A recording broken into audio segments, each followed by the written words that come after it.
And then when I went to visit London again, particularly for the first time in like 2 years, and I got on the tube, immediately I was like, this is disgusting.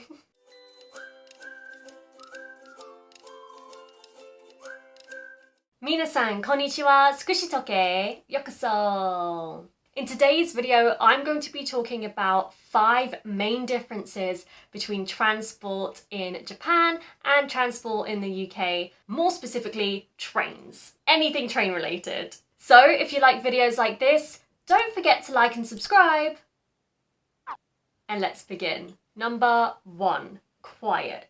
So it's pretty common knowledge that in Japan, transport is very quiet. So when you get on a train in Japan, it's just normal to be quiet. It's kind of like a library. And I've said before, I really like that. I think it's nice and it makes the journey a little bit more relaxing. But I'm not just talking about people. The actual trains themselves are pretty quiet. So in London in particular, there are a few different trains that are kind of known for being really noisy and squeaky. I think the Piccadilly line might be one of them.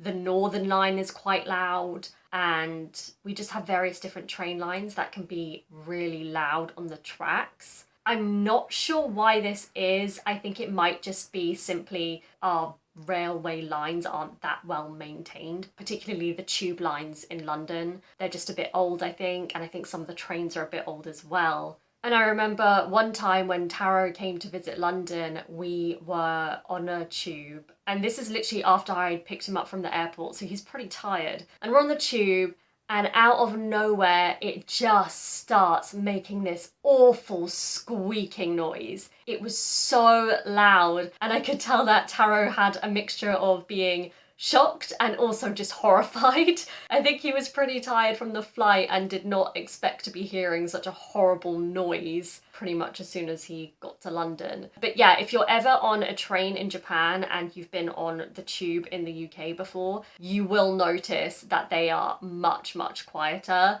I mean, I'm not going to say that they're completely quiet, but you're definitely not going to hear some of those awful sounds you can hear coming from the tube in London. Number 2, Suica card. So, Japan doesn't just have Suica cards. I think Suica is the most popular, but there's also Sapica, Passmo, and they all do pretty much exactly the same thing. In the UK, I can only speak for London, and we have Oyster cards there. There's a big difference between Oyster cards and the travel cards that you get in Japan. Oyster cards, you can literally only use them on the underground and the bus, but it's only in London. That's it. You know, if you get an Oyster card, it's not really going to help you in any other part of the UK. On top of that, Oyster cards are getting phased out a little bit because you can now use contactless payments on your standard bank card, which I think is really useful because then it means you don't have to constantly keep putting money on your Oyster card. You can just use your bank card. But if we are just talking about Oyster cards, like I said, you can only use them for transport. In Japan, you can use IC cards for, well, most things. You can literally use it to buy things in convenience stores, in supermarkets, and also you can use them in some vending machines, which honestly saved my life one time. Okay, I'm being a bit dramatic. But the first time I came to Japan, I had used up all of my yen and I was in the airport and I was so thirsty. And I remember thinking, oh, I don't want to use my credit card just to buy a drink. It just didn't make sense for me at the time. And I walked past a vending machine and I noticed it had a little sign on it basically saying that I could pay with my Suica card. And honestly, this was great because it meant that I didn't have to use my credit card. And also I did have my Suica card on me that still had some money on it, but because I was leaving Japan to go back home, it would have been useless. So to be able to buy a drink and hydrate using my Suica card was honestly so amazing to me, and I don't know why more countries don't use this idea. I think it's absolutely genius. Number 3, clean stations and trains. So obviously, I'm gonna say this, and it's not surprising, but Japan's train stations and trains are very clean. I cannot say the same for the UK. Oh my God. I think what makes it worse is, you know, growing up in the UK, you don't really notice it because you grew up there, right? Particularly for me, who grew up in London, I was totally used to it. And then when I moved to Japan and I saw how clean the transport was here, I was like, oh, wow. This is nice. And then when I went to visit London again, particularly for the first time in like 2 years, and I got on the tube, immediately I was like, this is disgusting. It was quite bad. I feel like the workers that clean the trains in London, they're not getting paid enough. They're really not. I mean, I personally wouldn't enjoy that job, and I think the cleaners in London do work really hard. Unfortunately, I just think where the trains are so busy, this is the problem with London and the British rail system in general. It's very expensive, and every year the price goes up. But we as customers don't see any difference in terms of train maintenance, in terms of facilities. Nothing changes, and this is a big problem in London and in the UK at the moment. Every year people really struggle because the rail prices increase, but we're not seeing any reason as to why this is happening. Because the argument is, you know, everybody does use transportation and they do need to maintain it, but it just feels like there's not much maintenance getting done. And also I just feel like, you know, maybe we should be looking at Japan a little bit more and seeing how clean everything is here and seeing how well maintained it is, and maybe figure out what's happening here and then apply that to rail systems in the UK as well. And I know the UK definitely isn't the worst, and I know there are a lot of other countries that have similar complaints. But yeah, definitely if I'm comparing the UK to Japan, Japan is miles ahead in the category of cleanliness, not just for the trains, but also for the stations. Number 4, toilets. So I've said that a few things are my favourite thing about Japan, but this is also one of them. There's a long list, as you guys may have figured out. But in Japan, there are toilets at almost every station, and they are always clean. I've never encountered a toilet at a train station that wasn't clean. I mean, it's necessary, right? Sometimes you could be at a train station for a really long time, even if you don't plan to. So it's good to know that there is a toilet there. I cannot say the same for London. Typically in London, the only train stations that have toilets are the large train stations like Victoria, Waterloo, Charing Cross. They all have toilets there, but you have to pay for them and they're not always clean. So it's kind of like, what am I paying for? I think I haven't used the toilet there in a while, but I'm pretty sure at one point they weren't even accepting card payments.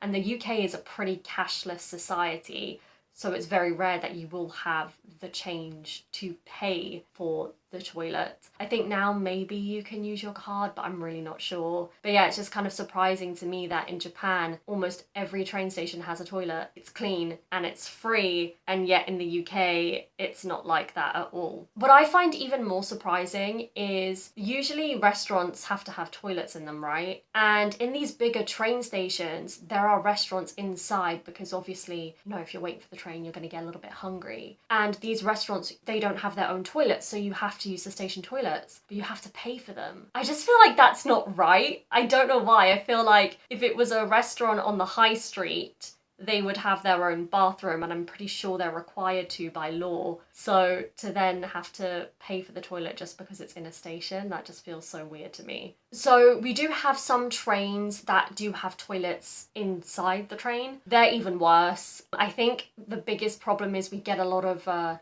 drunk people on the train. So I would say be careful when you're traveling. If you're traveling in the evening, during rush hour, or on a Saturday night or a Friday night, those toilets are not going to be in the best condition at all, and I would avoid them. Number 5.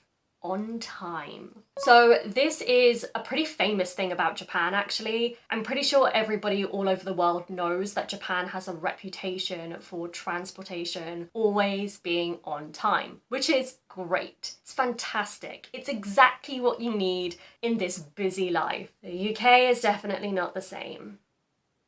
I think actually next month they have a planned rail strike. When I flew back to Japan from London in March, the day I left, there was a tube strike. So I got a taxi from my house in London to the airport, and there was so much traffic because that was literally the only way to get to the airport, because if there's no tube, you have to take to the roads. It's not even treated as a shocking thing in the UK anymore. This is normal. There are multiple rail strikes and tube strikes and bus strikes every year, and it's just something we have to get used to, which is insane. On top of that, when the transportation is working correctly, we then have various delays due to signal failures. You have to check the news every morning before you leave for work to make sure that the tube you need to take that day is running without delays. But even then, by the time you get to the tube station, there'll probably be some type of delay. So yeah, being late for work because of tube problems or bus problems, it's really normal in London. Okay, so that is it for today's video, you guys. What did you think? Let me know in the comment section below. This is a bit of a difficult one because I really do try to be sympathetic to the UK, because obviously the way our countries run are completely different. But yeah, like I said, I would love to hear your thoughts in the comment section below. Thank you so much for watching, and I will see you in the next one. Bye!